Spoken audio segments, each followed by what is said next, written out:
I picked up the steel case collector's edition of The Mandalorian, the first season, in true 4K. I absolutely love this series. To be able to watch it with a perfect picture and uncompressed surround sound is incredible. It adds a lot to the experience. It feels a lot more like Star Wars. But this video is not about how awesome The Mandalorian is. This is about all the extra features on the 4K set. I had high hopes for this one. It was labeled the collector's edition after all. Historically, that means more stuff. The steel case is really nice. The print is vibrant, looks great. There's a handful of postcard-sized prints of concept art, the same kind of concept art that you can see after the credits of each episode. These are really nice prints. I'll probably end up throwing them up on the wall behind me to go with my other collectibles. I pop the first disc in, and it gives the option to autoplay the entire series. I like this as a feature on discs. More often than not, when any of us throw a disc in, we want to watch the actual content, not necessarily extra features time and time again. In this case, I did have to back out to the menu, find the extra features, and go for it. And that's where the first problem began. There aren't any extra features on the first disc. I even went through the audio options, as I've seen in the past, the commentary tracks for episodes being listed as an audio track. So after that letdown, I pop in the second disc. I bypass the autoplay to find the extras. Yes, there are some extras here. 2. That's it. 2 featurettes, no commentaries. This was very deflating. The Mandalorian was so important for Star Wars TV. It was the first live-action series in the franchise. It was as universally loved by the fans as anything can be at this point. It was done with the love and respect we want to see in the franchise. I was so pumped to dive deep behind the scenes to see how they made this massive hit work so well. Whoever put this DVD set together didn't even put in the gallery episodes from Disney Plus on the disc. All that work is done. The episodes already exist. Just give us a bit more value for the dollar. Okay, getting back on track. The first extra feature is called Remnants of the Empire. Gotta say, I do like the name. We get to hear from Chiang, an incredible concept artist who worked with Lucasfilm since it was still George Lucas's company. Chiang did a lot of work for the prequel trilogy. We got to see some concept art and models done for this series.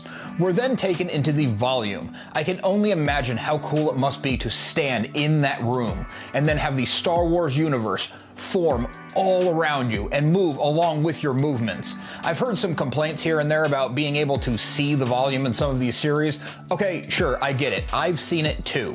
But it's easy to look past. This thing is a relatively new technology. The Mandalorian is only, 5 years old? Think about where this will be in a decade or even more. I'm also of the frame of mind that if this allows the company to be able to afford to shoot more amazing shows like The Mandalorian and bring us to more locations as they polish out those little seams, bring it on. Use it all day long. A huge standout for me in this short featurette is talking to the prop master. He talks about the inspiration of the original movies taking existing World War II surplus weapons and modifying them. The weapons in question were rented, so the modifications had to be kept at a certain level so they could be undone for the weapons to be returned. This small restriction actually led to a lot of the lived-in universe feel we've all fallen in love with. Richard Bluff, the visual effects supervisor of the series, had an incredible quote. "If you don't ground yourself in the original movies, can you really say you're Star Wars?" That quote was a great memory to take as the featurette ended soon after. I was really getting invested and loved what we got to see, but it was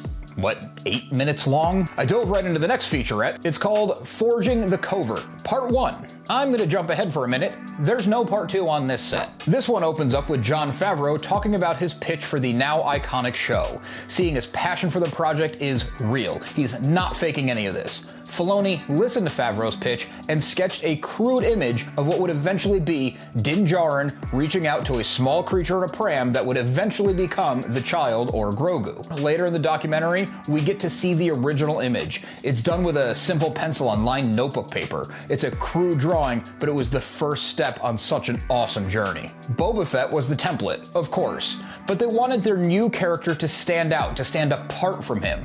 They turned to Ralph McQuarrie's original concept art for Boba Fett. Fett was the visual inspiration, but not the original intended character and not the original intended lore. Favreau wanted to do something entirely new to launch this show. There was some apprehension on creating Grogu. Making something as familiar as Yoda's species was going to raise some eyebrows in the fandom. Originally, they talked about going full CGI. I'm not exactly sure what changed their minds, but I'm glad they did. I hope paying homage to the originals and going practical was at least part of it. Doing the very detailed puppet with animatronics was the absolute right choice for so many reasons. Practical effects age much better when done correctly. They can even look better than CGI. We get rid of that weird uncanny valley feeling. It gives the actors something to play off of, something real instead of a tennis ball on a stick. A fun detail that was a side effect of sorts for this was that in between takes, the puppeteers were constantly just playing with Grogu, and those impromptu play sessions helped them develop a lot of his personality. Some more great foresight in how the character was developed was that the practical effects were all done first. The puppeteers got good at making him feel real before the special effects team got involved. The team behind the computers had to limit themselves to things that the puppet could likely do. This keeps the character consistent and provides some funny visuals, like when he jumps at people. Even as the mini-documentary talks about him being a puppet, you're watching the movements and the subtle gestures in his very real-feeling eyes. It's the best type of magic trick because they're telling you it's fake as you're looking at something that your mind is telling you is real. Not quite a character, but an element of the show that brought a lot of personality. Once again, the design team looked to the original Trilogy's visual library. For the Razor Crest, the team used the A-10 Warthog as inspiration. Yes, more modern than planes from World War II, but a cool inspiration just the same. I always thought the Razor Crest looked a lot like a less sleek Firefly model. Like with Grogu, a physical model was made first, and the digital team had to move the ship in realistic ways that the barge-shaped ship could likely pull off. Some scenes were shot old-school ILM with models and similar rigging that made the timeless scenes like the assault on the Death Star age so well. Once again, I was just letting my guard down and getting into the featurette, and it was over. If you saw my review of the Obi-Wan series extras, I apologize for sounding like a broken record. What we got was good. There just wasn't nearly enough of it. All in all, less than 20 minutes of extra features on a set designated the Collector's Edition. Not even existing extra footage from the gallery episodes were included, and it would cost the company nothing since all the work was already made. I'm overall happy with the purchase since watching the show in true 4K with crisp lines, vibrant colors, deep blacks, and possibly even better than that, real uncompressed Dolby Surround. The surround on Disney Plus is actually fine. Most of the time I find it better than competitors like Netflix or Max. It's serviceable, but it pales in comparison to what the discs can do. I'm clearly obsessed with Star Wars, so I'll keep buying these. I'll be waiting for sales going forward since we're shorted on the extras. I need Disney to put some more effort into these featurettes to give the dedicated fans more of a reason to buy, especially when these sets are starting at $50 to $55. Check out this video next to dive back into some Star Wars lore.